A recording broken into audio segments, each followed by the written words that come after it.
మీ కళ్ళద్దాలిక పక్కన పెట్టేయండి. ప్రతి కంటి సమస్యకి బెస్ట్ సొల్యూషన్ ఇస్తుంది అమెరికన్ లేజర్ ఐ హాస్పిటల్. నేను నిజంగా చెప్తున్నా, జగన్మోహన్ గారు కూడా చెప్తున్నా,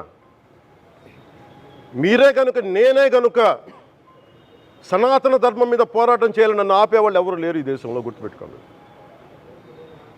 నేను కనుక సనాతన ధర్మం కోసం నేను పోరాటం చేస్తే చచ్చిపోవడానికి సిద్ధం నేను. కానీ నేను అక్కడి దాకా తీసుకెళ్ళిన విషయాలు దానికి నిదర్శనమే రామతీర్థ రాముల వారి విగ్రహం శిరిచ్ఛేదం జరిగినప్పుడు ఒక్క మాట మాట్లాడకుండా చెప్పి కూర్చున్నాను. ఆ తెలివితేట లేక మీ ప్రభుత్వాన్ని కిందకి తీసుకొచ్చి అధాపాతాలను తొక్కిన మాకు శక్తి లేదనుకుంటున్నావా? ఉండవనుకుంటున్నావా? కానీ మేము సమాజాన్ని కలిపి ఉంచాలని వ్యక్తులం తప్ప విడగొట్టాలని వ్యక్తులం కాదు. మేము గుర్తుపెట్టుకోండి. అలాగే ఈరోజు నుంచి ప్రజలందరికీ కూడా చెప్తున్నా, ఎవరు అన్ని మతాలని మేము గౌరవించేది ఈ నేల ఒక జనసేన పార్టీ అని కాదు, తెలుగుదేశం పార్టీ అని కాదు.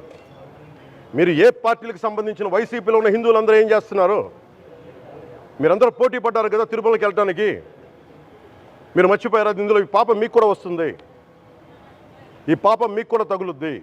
మీ మౌనం కూడా మొత్తం జాగ్రత్త, తరాలు నాశనం అయిపోతాయి. మీ మౌనం మంచిది కాదు. ఇది ఒక వెంకటేశ్వరుడికి జరిగింది కాదు, భగవంతుడికి, నిరాకారుడు, ఆయనకి ఇవేం పట్టవు.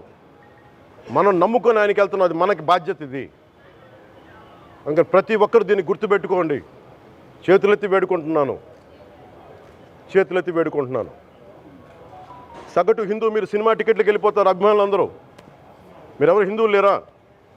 సినిమా టికెట్ల కోసం చించుకుంటారు. సినిమాని మీరు కూర్చోడానికి మీరు మొత్తం మాట్లాడతారు. అందరిని అడుగుతున్నా, మొత్తం భారతదేశపు యావత్తు ఉన్న సినిమా అభిమానులను అడుగుతున్నా, మీరందరూ హిందువులే కదా, అత్యధికులు హిందువులే కదా, మీకు బాధ్యత లేదా? మీకు మీ సినిమా హీరోలు, నేను కూడా హీరోనే, నన్ను మించి దేశాన్ని చూడమని, సనాతన ధర్మాన్ని చూడమంటున్నా. మీ కన్వీనియంట్గా కూర్చోబెట్టి హీరోలను ఎత్తడం కాదు, నన్ను ఎత్తడం కాదు.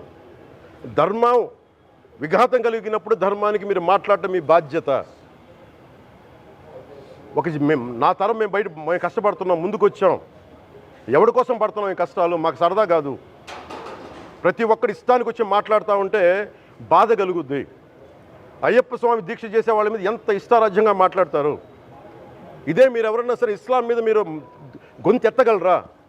ఎందుకంటే రోడ్ల మీదకి వచ్చి కొడతారని మీకు భయం, అందుకు మీరు మాట్లాడరు. హిందువులు అంటే మెత్తని మనుషులు కదా, తోటి హిందువు కదా, మీరు ఏదైనా మాట్లాడచ్చు. మీకు నమ్మకాలు లేకపోతే మీరు ఇంట్లో కూర్చోండమ్మా. మీకు నమ్మకాలు లేకపోతే ఇంట్లోంచి బయటికి రాకండి, మమ్మల్ని ఏం అనకండి. మేము ఎలా పూజా విధానం ఎలా చేస్తాం, అలాగే ముఖ్యంగా ఫిల్మ్ ఇండస్ట్రీ కూడా నేను తెలియజేస్తా ఉన్నా.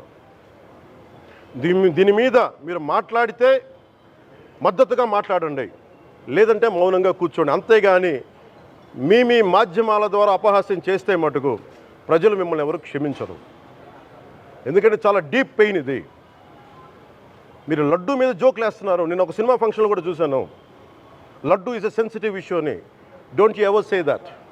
Don't you ever try day to say that, please. I respect you as actors, but when it comes to Sanatana Dharma, please, you have to think 100 times before you saying a word.